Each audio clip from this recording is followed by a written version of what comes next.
Hello বন্ধুরা, তোমরা সবাই কেমন আছো? আশা করি সবাই ভালো আছো। তো চলে এসেছি আর একটা নতুন রেসিপি নিয়ে।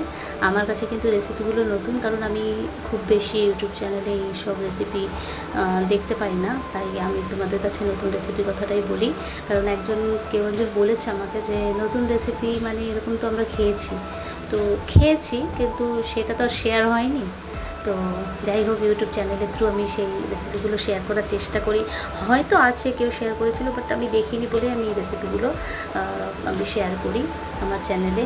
তো দেখতেই পাচ্ছ, আমি এখানে ফুলকপি একটা রেসিপি তোমাদের সাথে শেয়ার করব।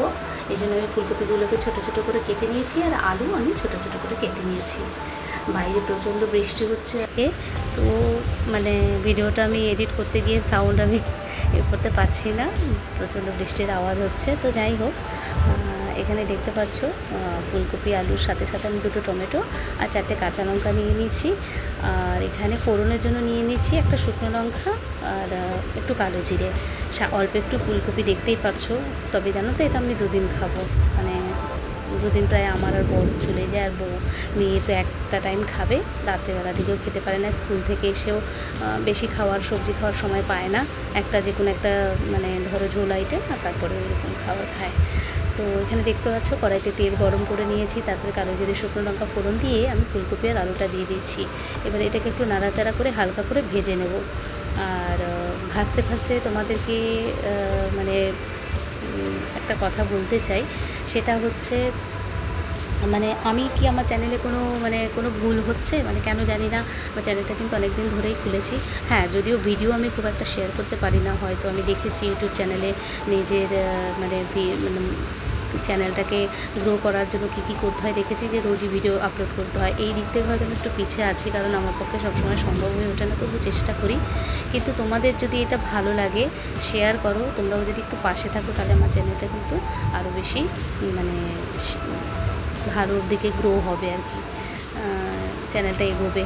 তো এখানে দেখতেই পাচ্ছ আমি লবণ আর হলুদ দিয়ে ফুলকপিটাকে একটু হালকা নাড়াচাড়া করে ঢেকে দিয়েছি কিছু সময়ের জন্য। আর একটা বাটিতে আমি কাঁচা লঙ্কা টমেটো কুচি করে নিয়েছি। আর সেই যে মনে আছে, পাবদা মাছের জন্য আমি তোমার ওই কাঁচা লঙ্কার সর্ষে বাটা করে রেখেছিলাম।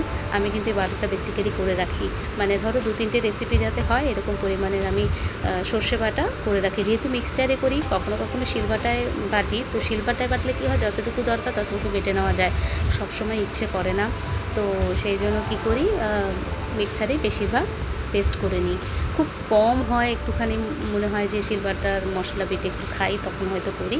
তো সেই বেটে রাখা সর্ষে আর মানে কাঁচা লঙ্কা বাটা দিয়ে আমি এটাকে করছি। মানে একই প্রসেস পাবদা মাছের রেসিপিটাও যেমন ছিল তেমনই সেম প্রসেস। এখানে আমি একটা বাটিতে এটা একটা হলুদ লবণ আর কিন্তু কোনো মশলা আমি দেবো না, একটুখানি একটা গ্রেভি বানিয়ে নেবো, হালকা একটা পাতলা ঝোলের গ্রেভি বানিয়ে নেবো। তো দেখতেই পাচ্ছ মিক্স করে নিয়েছি। তো এটাকে একটা গ্রেভি বানিয়ে নিয়ে এবার আমি ফুলকপিটা একটু খুলে নিয়ে ভালো করে আরেকটু নাড়াচাড়া করবো, লাল লাল করে। মানে হালকা যখন দেখবো ফুলকপিটা একটু লাল আর আলুটা একটু লাল লাল রঙ ধরেছে, ভাজা হয়ে গেছে, তখনই কিন্তু এই মিক্স করে রাখা মশলাটা আমি এর মধ্যে অ্যাড করে দেবো। তো দেখো আমি ঢাকনা খুলে নিয়েছি, আর ফুলকপি এখানে মোটামুটি ভালোভাবেই ভাজা হয়ে গেছে। তবে বেশি ভাজবো না, তাহলে কি বলো তো, মানে আর ঢাকাও দেবো না, তাহলে ফুলকপিটা কিন্তু ভেঙে যাবে। যদিও অসময়ের ফুলকপি, মানে এই সময়ের কেনা ফুলকপি, দেশি ফুলকপি তো এই সময় পাওয়া যায় না। তবে দিল্লিতে পাওয়া যায় না বলে সবজি, ফল, মাছ, মাংস এরকম কোনো ব্যাপার, মানে সব কিছুই পাবে, তোমরা সব জিনিস পাবে। আমাকে বাড়িতে গেলে, আমি মানে কলকাতায় গেলে আমাকে জিজ্ঞেস করে, ওখানে এই পাওয়া যায়, ওই পাওয়া যায়, খুঁজলেই পাওয়া যায়। তবে হ্যাঁ, কিছু কিছু জিনিস আছে যেটা রেয়ার পাওয়া যায়, সবসময় পাওয়া যায় না, সিজন হিসাবে পাওয়া যায়, তবে পাওয়া যায় কিন্তু। তো আমি এখানে মশলাটা কিন্তু এর মধ্যে মিশিয়ে নিয়ে নাড়াচাড়া করে নিয়েছি। এবার করে নিয়ে আমি এটাকে কিছু সময়ের জন্য, এর মধ্যে একটু জল অ্যাড করবো, বুঝলে। জল না অ্যাড করলে না ওই আলুটা একটু হবে না। করে আমি ভালো করে নাড়াচাড়া করে কষিয়ে নেব। আর দেখো, তোমরা নিশ্চয়ই পাশে আওয়াজ পাচ্ছ, প্রচণ্ড মানে বিদ্যুৎ চমকাচ্ছে, আর ওই মেঘের গর্জন হচ্ছে প্রচণ্ড পরিমাণে বাইরে।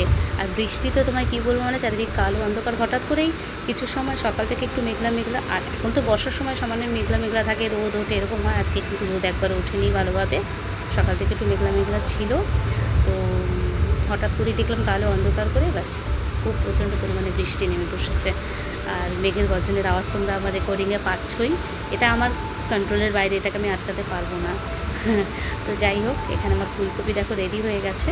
তো এবার আমি কিন্তু এই ফুলকপিটাকে একটুখানি মানে নাড়াচাড়া করে নিয়ে এবার নামিয়ে নেব, আর গরম গরম ভাতে সার্ভ করবো। করে দেখো না একবার বাড়িতে, এইভাবে খুব সুন্দর লাগে খেতে। আর যদি শীতকালে এরা রান্না করো, এর মধ্যে একটু বাস ধনেপাতা কুচি অ্যাড করে নিতে পারো। এই সময়ে ধনেপাতা পেলে অ্যাড করতে পারো, বাট কিন্তু জানো তো শীতকালে ধনেপাতার যে ফ্লেভারটা থাকে সবসময় পাওয়া যায় না। তো আমার কাছে ধনেপাতা এখন ছিল না, তাই আমি অ্যাড করিনি। চাইলে আমি এখনও করে দিতে পারতাম। তোমরাও বাড়িতে এইভাবে বানাও এবং খেয়ে দেখো কেমন লাগলো। অবশ্যই আমার চ্যানেলটাকে লাইক আর সাবস্ক্রাইব করো, আমার পাশে থেকো, সাথে থেকো। তোমরা সবাই ভালো থেকো। চলে আসবো নতুন রেসিপি নিয়ে নেক্সট ভিডিওতে। প্লিজ লাইক করো, কমেন্ট করো। বাই।